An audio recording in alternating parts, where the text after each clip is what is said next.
உங்களுக்கு உயிர் போகிற நிலைமை வந்தா எங்க போவீங்க? ஆஸ்பத்திரி. அப்ப ஆஸ்பத்திரிக்கு முன்னாடி எதுக்கு கோயில வைக்கணும்? கடவுளே, நான் ஒரு உயிரை காப்பாத்த போறேன், எனக்கு நீங்க துணையா இருங்கன்னு ஆண்டவனை வேண்டிக்கிட்டு வைத்தியம் பாக்குறாங்க. எதுக்கு? டாக்டரோட வேலைக்கு பின்னாடியும் தெய்வம் இருக்குங்கிற நம்பிக்கை.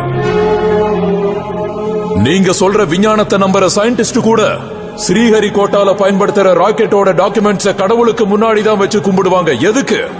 தெய்வம் அவங்களுக்கு துணையா இருந்து அவங்க லட்சியத்தை காப்பாத்துங்கிற நம்பிக்கை. கடவுள் படைப்புக்கு தந்தை, இயற்கை தாய், அவங்களுக்கு பிறந்த குழந்தைதான் இந்த விஞ்ஞானம். இது நிஜம், தெரிஞ்சுக்கோங்க.